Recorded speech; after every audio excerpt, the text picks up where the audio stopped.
So, good evening sa tanan. So, before mag-start ko sa amo ang discussion or reporting, ako lang i-clarify and few things lang.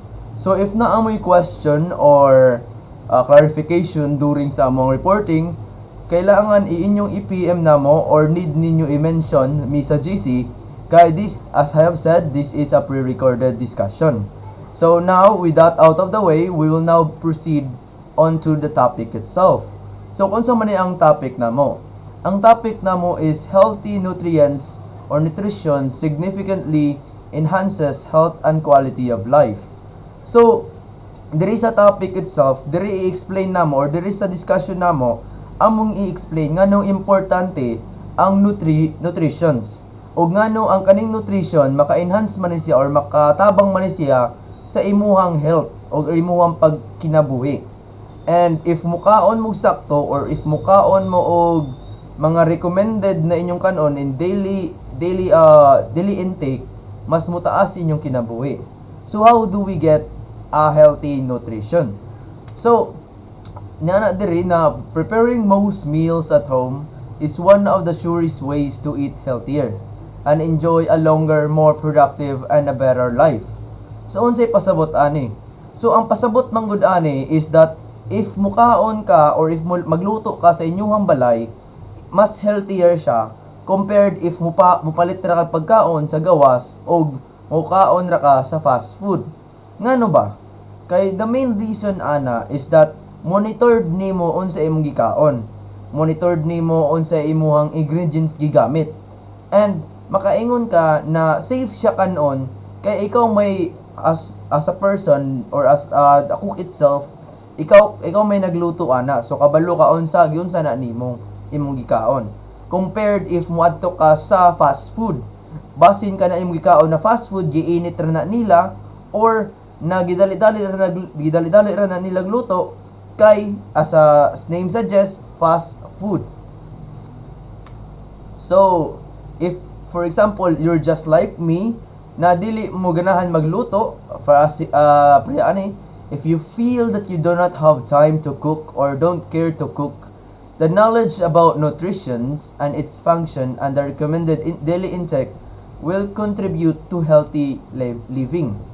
So, if for example, pareha ka nako, wala kay pakiba aning luto-luto or wala kay knowledge about unsaon pagluto, then it's still important na naa kay knowledge about sa mga gipangkaon nimo or sa mga nutrients na imong makuha on those foods you eat.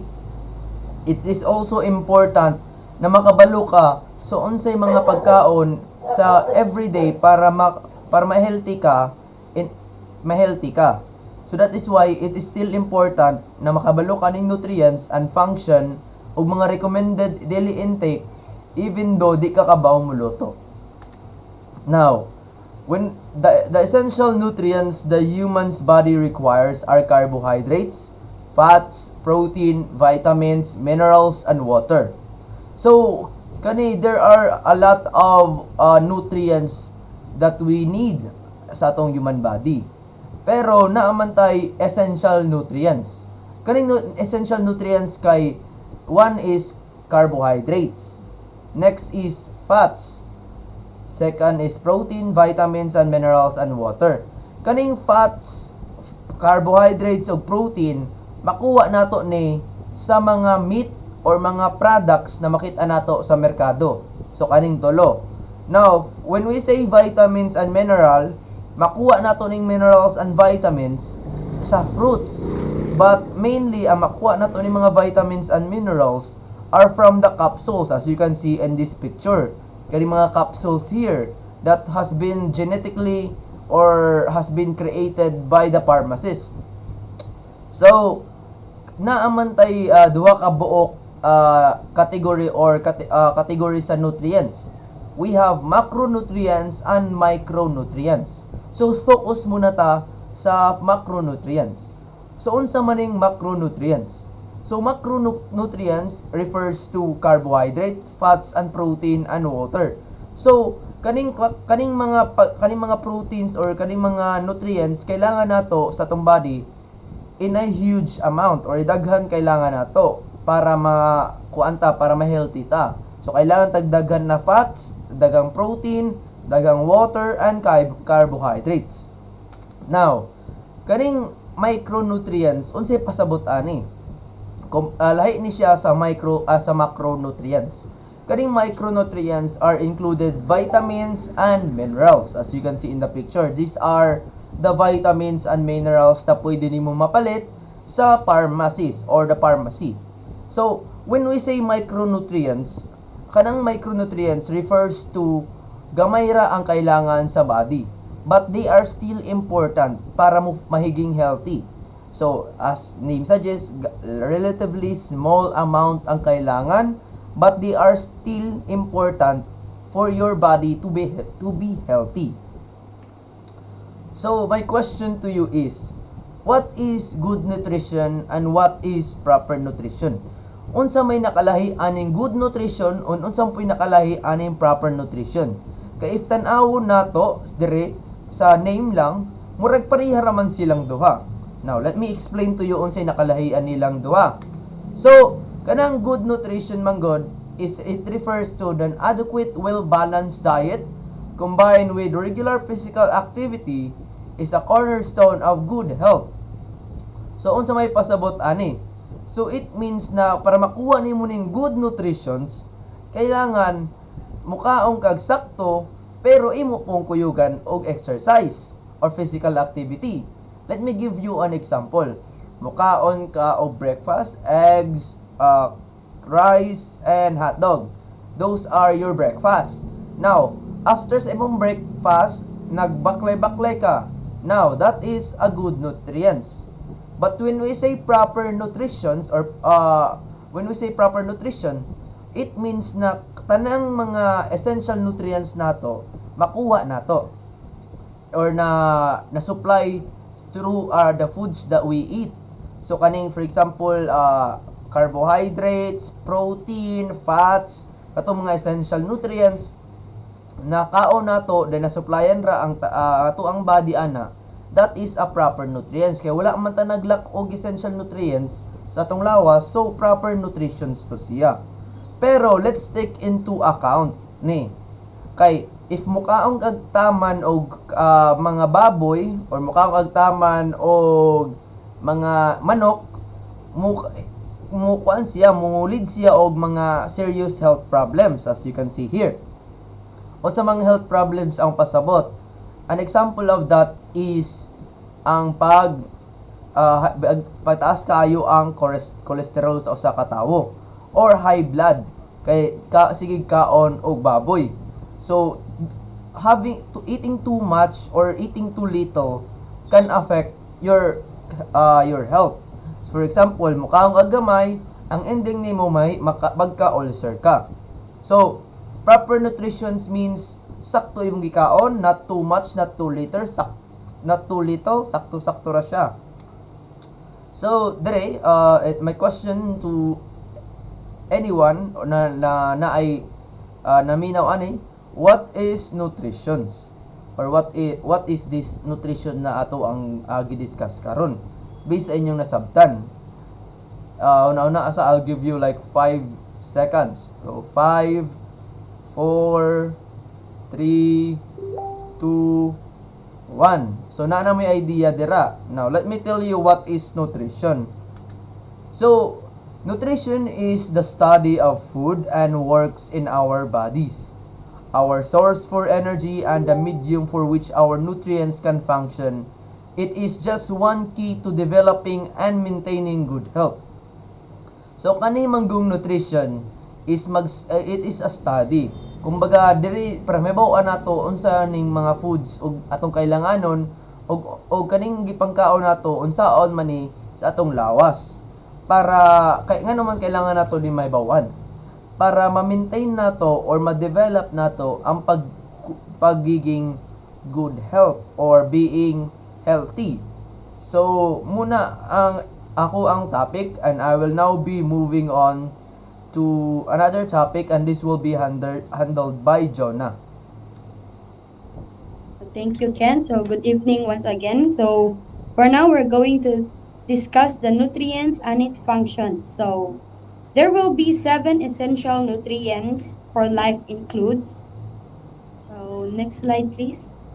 So the 7 essentials are water, protein, carbohydrates, fiber, lipids, or also known as fats, vitamins, and minerals. Next slide, please. So we're going to start with water. So as everybody know what is water, so water is the body's most important and basic nutrient that we need. So if dili ta kainom og tubig og nga pila ka days, but more and specifically 3 days, there's a possibility nga ma-dehydrate ta or even worse, mamatay. So, I would recommend or we would recommend that every person should drink 8 glasses of water a day to stay hydrated, and water also regulates our body's temperature. So, next slide, please. So, the second nutrient would be protein. Protein is a nutrient that is essential for the maintenance of the body. The amino acids provide the building blocks for tissues, blood cells, hormones, and enzymes. And it is believed that about 10 to 15% of our daily intake should be from protein.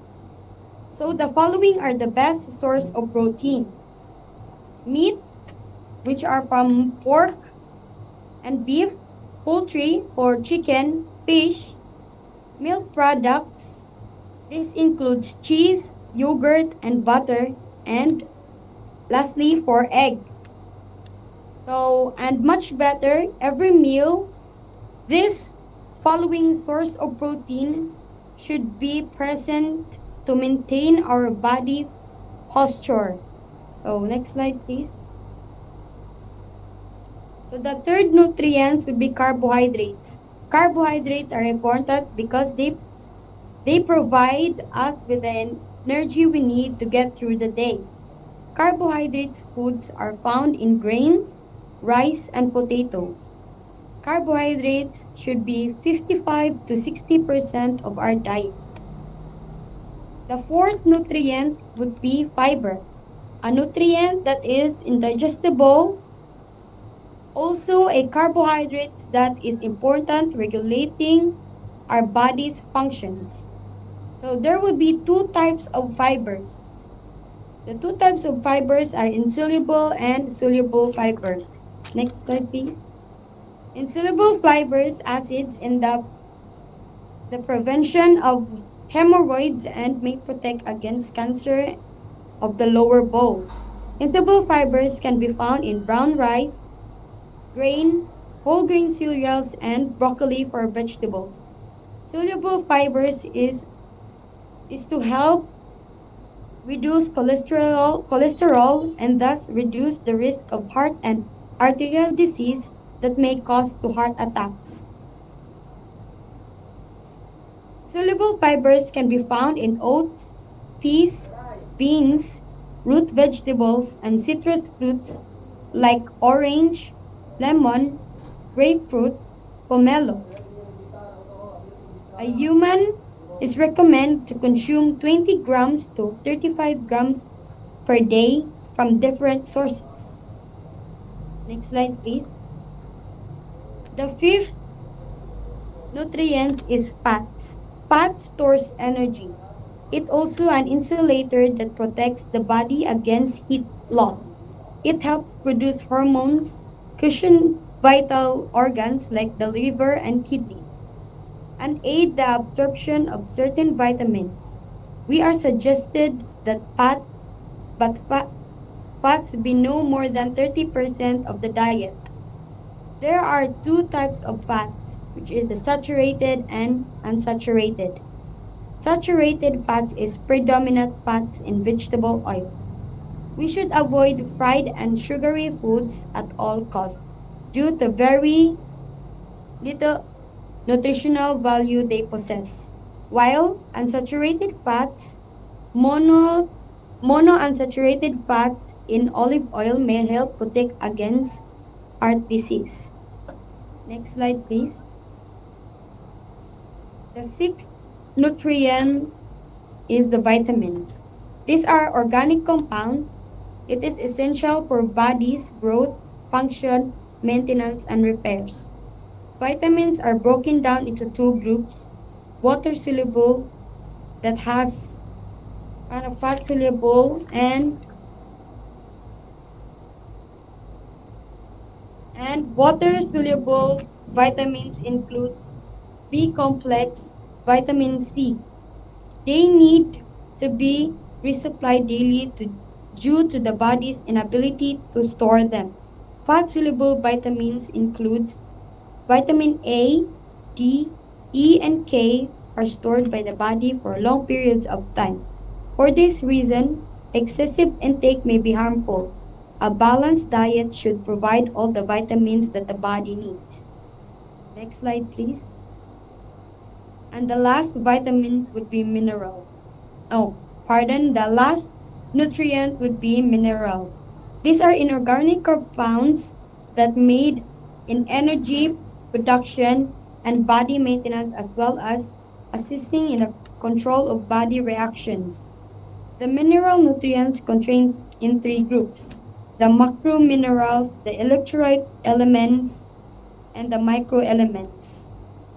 Macrominerals such as calcium, magnesium should be taken in larger doses. Electrolytes are sodium, potassium, chloride, and bicarbonate. Macroelements, our body needs small amount of macrominerals such as chromium and copper, chlorine, iodine, iron, magnesium, and molybdenum, selenium, sulfur, and zinc. And to take note, a balanced diet consisting of meats and vegetables can assist you in meeting these dietary needs. Next slide, please.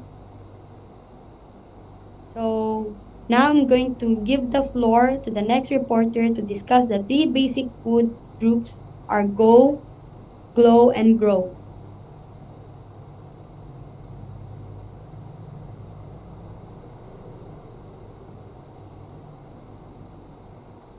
Good evening, class.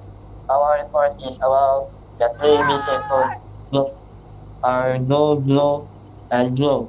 So first is no food gives our body heat and energy. So lahat ng mainit usong sa atong lawas. Then the second is first rich in carbohydrate and starchy food such as rice, corn, wheat, oatmeal, macaroni, noodles, ito, kamote, gabi, cassava, and others. So the second is grow, grow food grow. The first and build our money cells and tissues.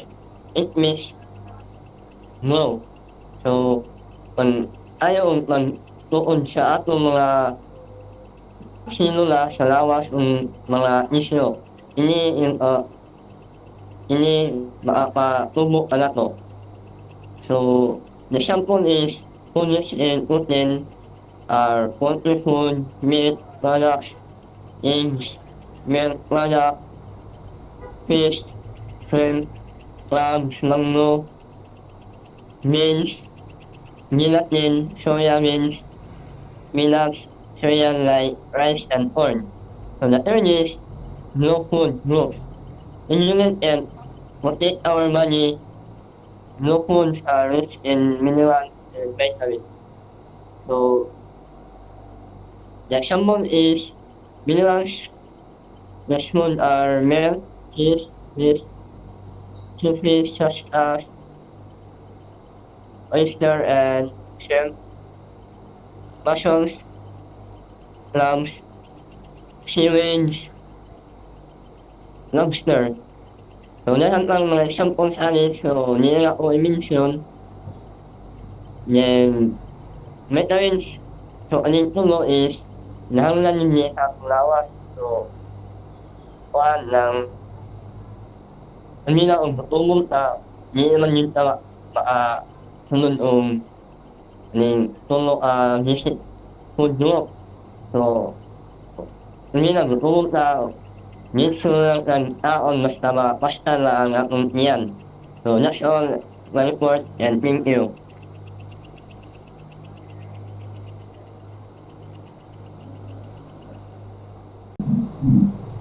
So the next topic is all about the healthy eating food pyramid.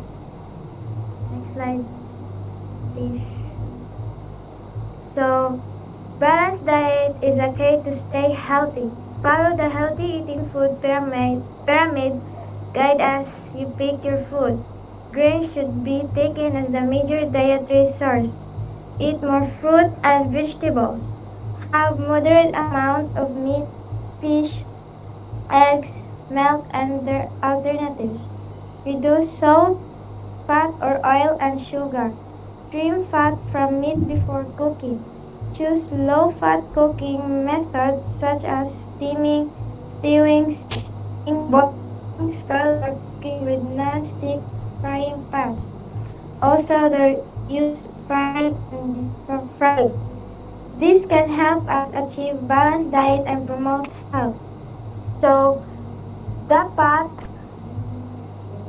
kanang sa atong dapat ato i-follow ang healthy food pyramid na diri makita nato ang food sa Go Grow Glow para sa ang atong body kay healthy. So, next slide please.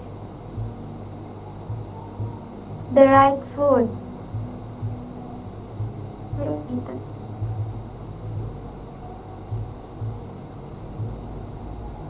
Different foods have different nutritional values. It's not possible to obtain all the nutrients we need from a single food. According to the healthy eating food pyramid, we have to eat variety of foods among all food groups as well as each group in order to get different and meet our daily needs. So, next is for eat the right amount. So, neither eating too much nor too little is good for our health. So, dili kita mukaon og daghan pod og dili kita mukaon og nang kulang-kulang ra pod. Dapat sakto ra para sa ma supra luwag. They need a specific amount of nutrients to maintain optimal health. If we do not eat enough, other nutrition and symptoms of deficiency are likely to develop, while overnutrition and obesity can be resulted when we consume an excessive amount of any type of food. Therefore, we have to eat right amount of food to stay healthy. So, next please.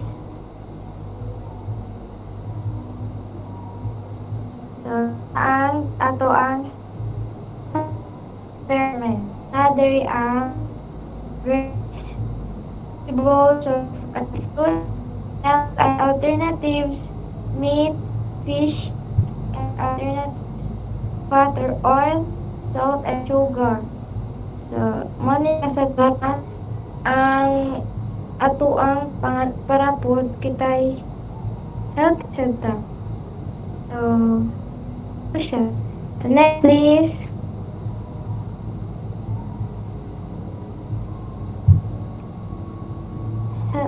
Para sa healthy eating food pyramid, with less fat, oil, salt, sugars. So, kanimo ni siya ang ato sa pyramid ganina. Eat less or fat or oil, salt, sugar, drink, dedicate amount of good water, drink soup or eat every day. Eat moderate meat, fish, and eggs. and including dry beans and milk and alternatives. Eat more vegetables and fruits and eat most of grains. So next please. Healthy eat food pyramid for children's age 2 to 5. So grains 1.5 to 3 bowls, vegetables at least 1.5 servings per day. Meat, eggs, and alternatives 1.5 or 3. Milk and alternatives 2 servings. Fat, oil, salt, and sugar eat less. Fluid 4 to 5 glasses. So mo ni siya ang sa healthy eating food pyramid for children. So next. For children age 6 to 7, grains should be 3 to 4 bowls. Vegetables at least 2 servings. Fruits at 2 servings. And eat fish, egg, and alternatives should 3 to 5 ml. Milk and alternative servings. Not all sugar, eat the last. Fluid 6 to 8 glasses. Naman siya ang food pyramid for children age to 6 to 11. Healthy eating food pyramid for teenagers age 12 to 17. So, dahil makita ang 4 to 6 bowls of grains, at least 3 servings of vegetables, 2 servings of fruits, 4 to 6 servings of meat, fish, egg, alternatives, and servings of milk, and eat less of fat or oil and sugar, and 6 to 8 glasses fluid. So next please.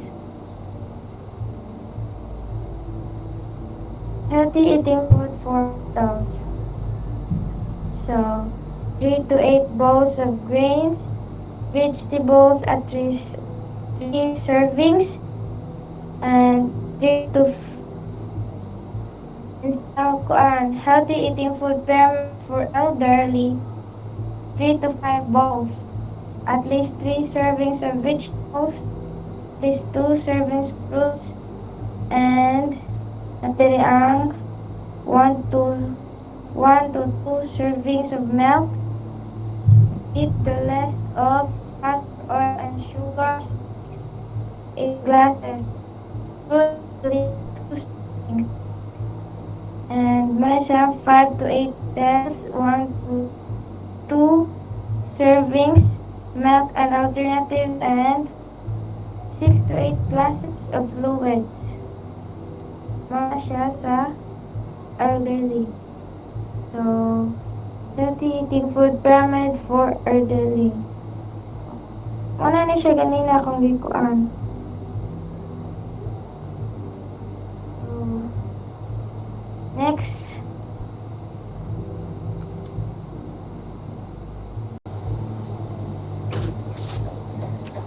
Maayong gabi sa tanan. Ang akong pagkaroon kay healthy eating habits.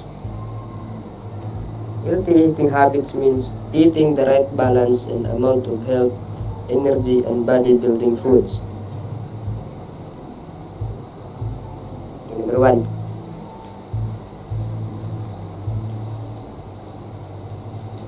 Naatay 10 examples sa eating habits or eating practices. Number 1. Keep moving. Exercise is an essential component to any weight loss program and may will be the number one key to maintaining the load. Don't let the cold weather hamper your efforts. Ano dahil importante ang exercise?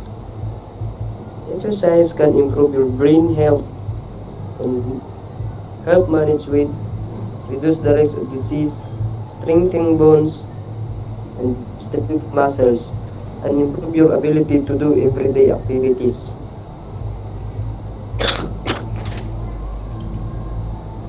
Importante ang exercise kay makatabang dahil sa ato ang health.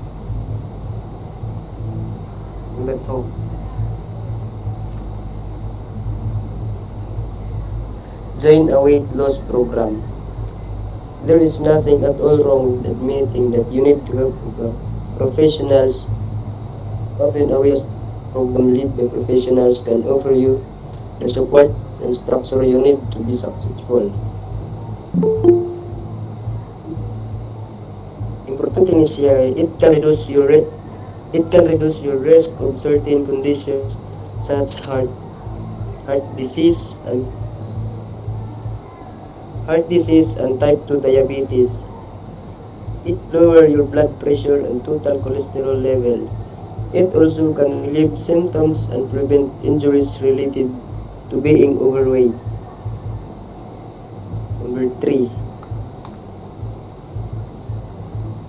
in support.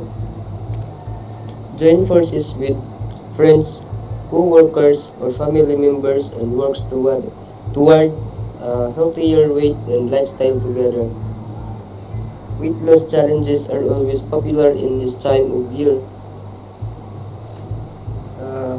Endless support is mangayop kang tabang sa mga imong kailang nga professional kung unsaon ang healthy eating habits. Ikaapat, hold yourself accountable. Holding yourself accountable is essential for weight loss success. This can include regularly weighing yourself, setting goals, and keeping track of what you eat. Hold yourself accountable.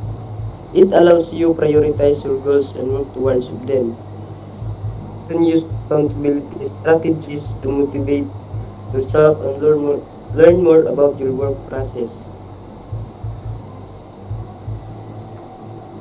Number 5, reduce your daily caloric intake. In order to lose weight, you must take in fewer calories than your body needs. Remember that 3,500 calories is equal 1 pound of body fat. If you eat more calories than you burn, you gain weight. And if you eat fewer calories and burn more calories to physical activity, you lose weight. Number 6,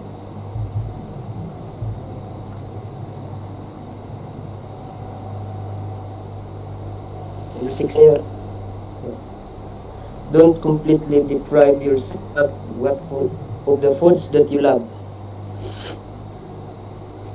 Deprivation can eventually lead to binging, overeating, and guilt. Allow yourself to eat what you want when you want. Be sure to do so in moderation. This is because over time this restriction can lead to cravings, binging, and overeating, completely sabotaging your attempts to improve nutrition and weight. Ito,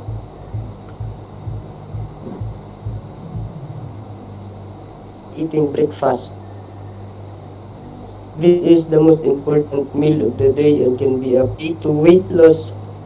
People that skip breakfast usually end up replacing the calories later in the day, even binging at times. Eating breakfast important because it replenishes your supply of glucose to boost your energy levels and alertness, while also providing other essential nutrients required for good health. 8, adequate sleep. Study shows that individuals getting too little sleep are more at risk for weight gain, diabetes, high blood pressure, and even heart disease. Most adults need 7 to 8 hours a night of sleep. Lower your risk for serious health problems, diabetes, and heart disease. Reduce stress and improve your mood. Think more clearly and be better in school and at work. Get along better with people. Number 9. Eat more fruits and vegetables. These not only contain fiber but also have many beneficial vitamins, minerals, and phytochemicals or disease-fighting compounds. Now, since the most fruits and vegetables are low in calories and fat, they can fill you up but not out. Fruits and vegetables are a good source of vitamins and minerals, including folate, vitamin C, and potassium. They are an excellent source of dietary fiber. Last, eat more fiber. A high fiber diet may help lower cholesterol levels, control blood sugar, and aid in weight loss. Fruits, vegetables, legumes, and whole grains are great source of fiber. A high fiber a high fiber diet may lower your risk of developing hemorrhoids and small pouches in your colon, diverticular disease, colon or diverticular disease. Studies have also found that a high fiber diet likely lowers the risk of colorectal, colorectal cancer. Some fiber is fermented in the colon. And ang sunod nga topic si Aimee. So, good evening, everyone. My topic is all about eating practices. Next, eating practices, the way a person or group eats considered in terms of what type of foods are eaten in what quantities and when. Next,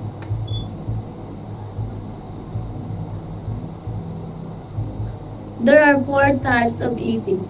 Number one, fuel eating is when you are eating foods that support your body and its needs. This is clean eating, eating real, whole, natural, minimally processed foods that provide you with energy and nourishment and feel good in your body. You want to eat fuel foods 80% of the time. Second, fun eating is eating any foods that you love to eat that don't necessarily give you anything back. In other words, food that tastes great and you enjoy but don't offer any real nutritional value, like cake, wine, chips, candy, and etc. You want to pay carefully attention when eating fun foods to be sure you are receiving the pleasure that they provide. This could look like one small treat a day or two fun meals a week. The rule with fun eating is that you must enjoy each bite. Third, storm eating is binge eating or eating out of control. It is anytime you can stop yourself. You are aware that you are eating and you want to stop, but you feel like you can stop or like you can't control yourself. It's almost like you are watching another person inside your own body.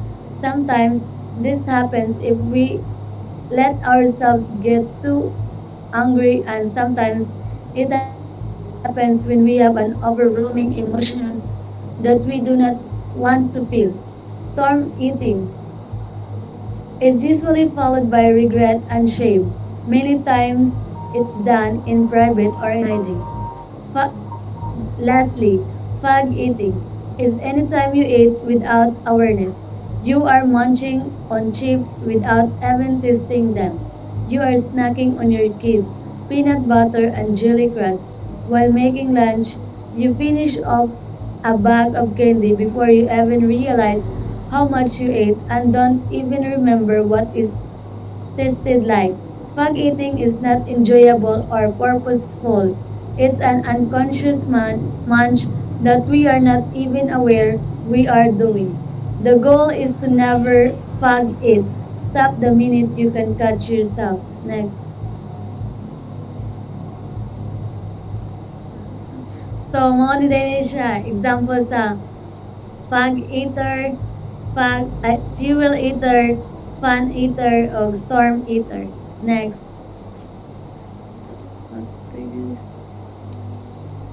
Wala na yun. Next lang. Ano ba? 6 ways to practice mindful eating.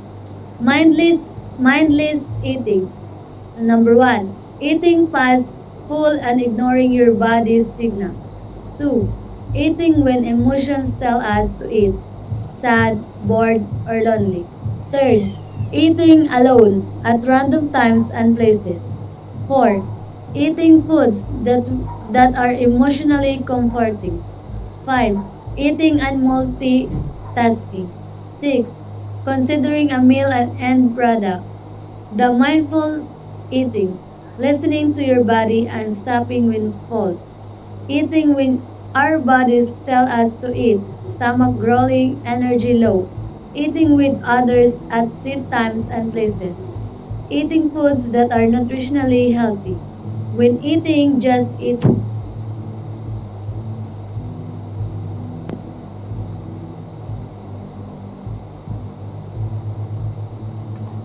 Hello everyone, this is Angie Navares Mangyao, and I'm the one assigned to discuss the topic about dietary and fitness goals. So the trend is now to focus on healthy food intake as a primary fitness goal. When healthy eating habits become a lifestyle, we are healthier and happier. In terms of healthy eating, we should have the confidence to do a healthy diet. If we maintain it every day or make it a lifestyle, positively we lose few pounds and also we can avoid the risk of illness. So it can make us healthier and happy. Frequent studies are indicating healthy food intake as the most important part of our fitness programs. Some physicians are teaching healthy eating habits and lifestyles as a way to improve overall health by reducing obesity and related disease. So, an active lifestyle and exercise routine along with eating well is the best way to stay healthy. Eating a good diet can help provide the energy you need to finish a race or just enjoy a casual sport or activity. You are more likely to be tired and perform poorly during sports when you do not get enough. So, when performing a sports, we need to physically healthy and also mentally. Just like me when I'm one of the players represent our school in Palarong Panglungsod in Army Sports. It's so easy to play when we are prepared. Feels like I'm more stronger. Maybe I feel tired, but in the help of training, a healthy diet, and physical activities, I know I can do it. So I win. So there are 10 small ways to improve our dietary and fitness goals. Okay, 1. Keep your daily calorie intake to a reasonable amount. 2. Enjoy your food but eat less. So when I know it's hard to eat less, especially when the food is so yummy. But we need to put to our mind that healthy is more important than the food. So number 3, keep portion size of food to a reasonable and recommended amount. Lastly, try to eat more of these foods like vegetables and fruits. When we eat, when we make sure that we take the food that has or have the more in vitamins and proteins to make our body healthy and physically fit.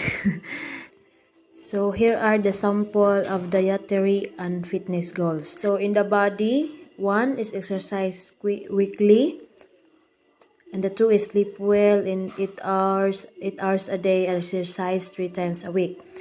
In food, eat plenty of fruits and vegetables and plenty of water, so vegetarian. Second, eat the right amount of food and at the right time, or we call it a balanced diet. In mind, do the recreational activities, relaxation, and the second is do the meditation, and which is yoga. That's all, and thank you everyone for listening.